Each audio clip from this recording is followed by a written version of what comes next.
Setelah lulus itu langsung mengajar atau sebelum lulus sudah mengajar? Nah, sebelum lulus itu udah ngajar. Udah ngajar. Ya, yaitu ya apa di salah satu yayasan namanya Madinatul Ilmi yang mendirikan STAI. STAI. Oh, berarti memang dari situ ya, dari ya, tahun berapa tuh pertama ngajar itu? Ngajar tahun 99. 99 ya. Iya, betul. Karena Madinatul Ilmi itu berdirinya dapat SK dari Kemenak lah ya. Nanti terus 99.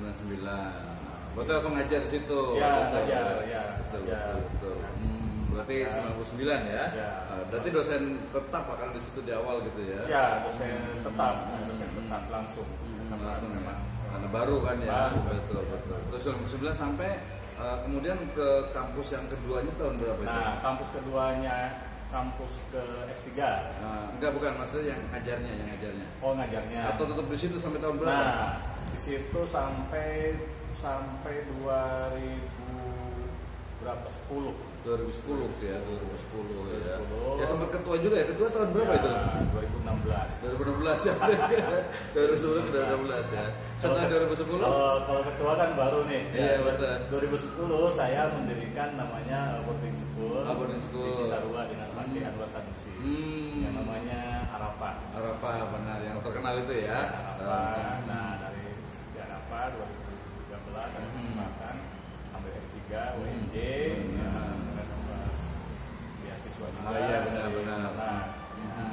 Oh, berarti itu yang S3-nya ya. 2013 masuknya. Betul. Itu di prodi apa itu? Saya di teknologi pendidikan. Ya, berarti memang S2 dengan S3 itu linear ya, karena memang di pendidikan gitu ya. 2015 malah. 2015.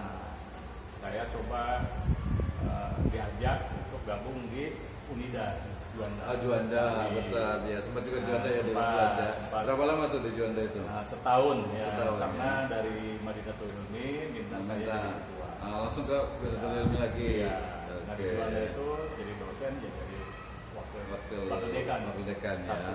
Coba jadi pejabat lah ya, pejabat. Tampangnya ketemu pejabat tuh Bang sih. Ya, oke. Terus akhirnya di Madinatul Ilmi itu sampai terakhir tahun 2000 Covid lah 2020 ya. 2020 ya. Oke. Satu periode karena saya ditarik untuk membuka salah satu perguruan tinggi di salah satu pesantren namanya Al-Mustafa. Iya, betul. Cuma nggak berlanjut karena Covid 2001. Iya, sempat dulu itu ya, sempat komunikasikan ya. Karena kebetulan di sini juga di Mahat Alinya itu ada kita rekanan juga di Surga Falahin dengan di sana gitu. Namun demikian saya walaupun saya gabung di Mustafa itu tetap berjalan menjadi dosen. Iya, sudah DT. Dosen tetap itu di Insida itu. Di Insida. Itu tahun berapa di Insida itu jadi dosen tetap itu? Dosen tetap Insida 2005 mah. 2005 sebenarnya, karena memang dari awal itu ya.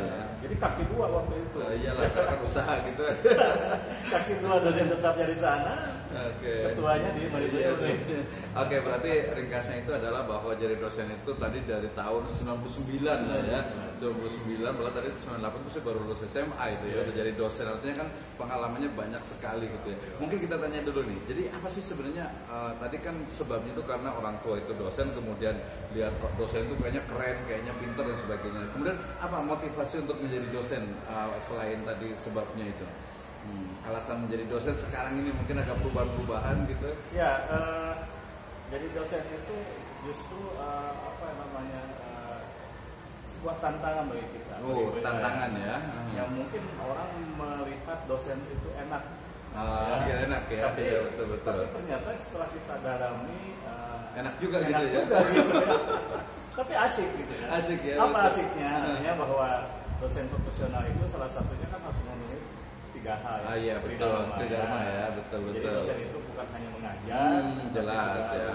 Banyak melakukan riset, terutama kemudian yang ketiga melakukan pengabdian pada masyarakat. Ya, betul. Jadi namanya dosen itu bukan hanya ngajar, tapi juga ada penelitian, ada juga pengabdian pada masyarakat gitu ya. Jadi tadi asik ya, menyenangkan ya. Dari sisi apanya nih lebih detail lagi menyenangkan dari sisi dosen itu? Ya, itu yang saya menyenangkan ketika kita harus melakukan riset ke berbagai tempat yang masyarakat.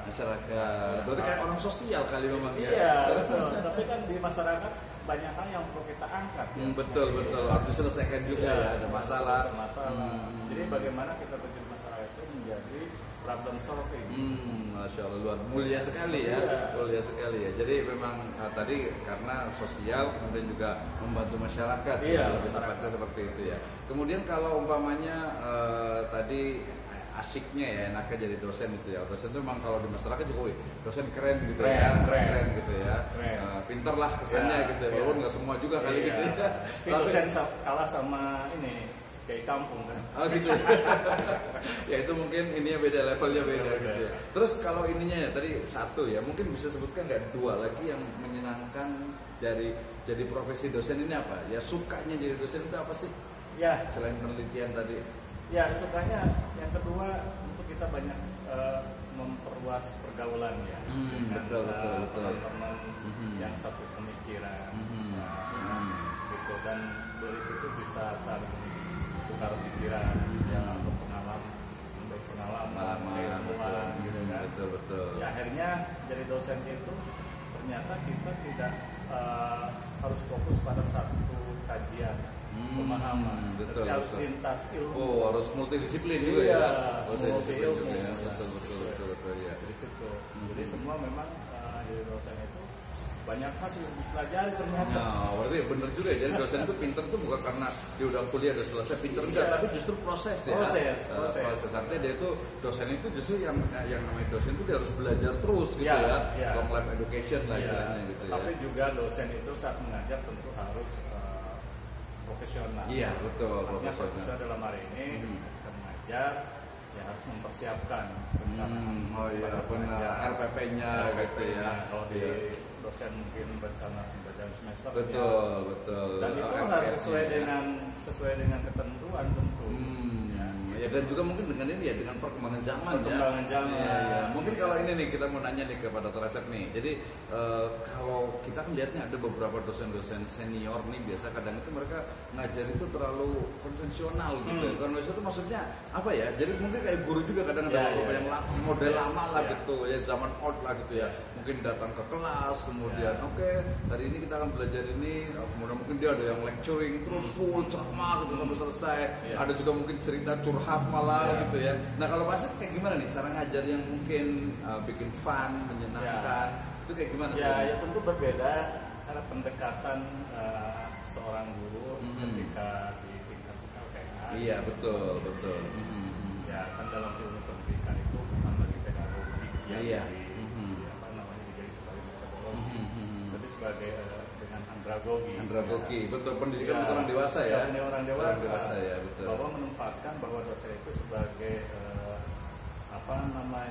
inspirator atau mungkin mitra konselor gitu ya, fasilitator gitu ya. Betul. Nah, juga kita bagaimana membawa situasi pembelajaran di kelas itu, apalagi sekarang. Betul, zaman sekarang ya, generasi Z gitu kali ya. Dan kita juga harus mengikuti gaya mereka. Betul. Baik gaya dalam mengajar, menyampaikan, kemudian kepribadian ya, yang tentu tidak harus berlebihan juga. Iya, betul ya. Ya tetap ada pakemnya gitu ya. Oke, jadi tadi metode kayaknya nanti kalau tentang metode pembelajaran nanti kita mungkin ada sesi khusus kali ya, kita bakal webinar kayaknya tentang metode pembelajaran dosen karena penting nih untuk jadi ngajar tuh harusnya begini, nggak terlalu kaku gitu ya. Jadi menempatkan mahasiswa itu bukan sebagai objek, sebagai subjek ya, dan bahkan mitra ya. Iya, jadi manggilnya juga bukan anak-anak, masih teman-teman gitu ya, kawan-kawan ya. Ya, karena mereka dari sisi wawasan keilmuan bisa jadi lebih pintar juga. Artinya informasi mereka tuh dapat duluan ya. Oke. Kayaknya nanti kita tunggu nih waktu berikutnya nih. Terakhir nih mungkin ada yang yang ada nggak sih yang nggak enaknya dari dosen itu gitu ya? Dukanya dari dosen apa nih kalau boleh tahu itu? Ya kalau yang nggak enaknya tentu ya dari sisi penghasilan mungkin. Itu rahasia umum kali kita rahasia umum di Indonesia mungkin ya. Tapi gini. Dosen memang bukan sebagai apa ya, dosen itu kan bagaimana memang harus kalau kita masuk dalam apapun dan guru dosen ya memang harus betul-betul di situ fokus ya, gitu. betul. Tetapi juga mengajar apapun termasuk dosen di situ bukan untuk mendapatkan iman sebagai tujuan. Ya, Oleh karena itu maka dalam Tridharma itu kan ada pengabdian. Betul. Jadi dosen itu bukan hanya rumah kampus. Nah, contoh saya aktif di Pusat Pendidikan Wawasan Kebangsaan. Betul. Gitu kan, betul. DKI Jakarta. Nah, betul. dari sumber-sumber itu untuk mendapatkan hal yang lebih apa namanya baiknya barangkali ya jadi narasumber, instruktur. Oh iya benar tuh. Jadi apa namanya? Ya mungkin ini yang dosen itu ya pokoknya lah. Iya, pokoknya. Sampingannya harus banyak. Iya, gitu ya. Sampingannya harus banyak. Ya, oke. Gitu. Ya jadi artinya sebenarnya itu bukan masalah juga gitu ya. Bukan masalah karena ketika kita masuk ke profesi dosen ya mungkin saat ini mungkin ya cukup lah gitu ya. Cukup lah gitu ya. Bukan berarti kurang kita juga. Lebih banyak asik. Lebih banyak asiknya ya. Oke, terakhir nih Pak Dokter nih, apa mungkin ini nih kita kasih pesan-pesan nih untuk teman-teman yang mungkin satu yang mau jadi dosen. Kemudian yang kedua itu mungkin pesan untuk teman-teman dosen nih agar mungkin konsisten dengan profesi dosennya. Silakan. Ya, bagi teman-teman dosen muda terutama ya kalau kita mau masuk dalam sebuah apa namanya perguruan tinggi, perguruan tinggi ya, memang mau tidak mau harus menyiapkan kompetensi kita. Betul. Tadi di dunia dosen itu ya Tridharma itu harus dipenuhi. Iya, betul. Gitu kan. Terus yang kedua juga menyelaraskan dengan metodologi yang ilmu baru. Mutakhir ya. Betul. Teknologi juga gitu ya. Terutama yang utama dosen itu memang dituntut untuk banyak menulis. Menulis ya. Gitu. Itu yang paling penting berarti ya. Tadi kita tulis nanti dengan penelitian nih insyaallah nih. Ya, oke. Ada lagi? Untuk yang sesama dosen nih ya, mungkin dosen-dosen senior atau dosen yang lainnya gitu. Ya, untuk dosen senior ya tentu juga jangan ketinggalan ya. Betul. Jangan tertinggal dengan apa namanya metodologi dan informasi terutama harus melek teknologi lah. Betul, teknologi ya. Betul, setuju. Nah, terutama juga dosen senior kalau memberikan ujian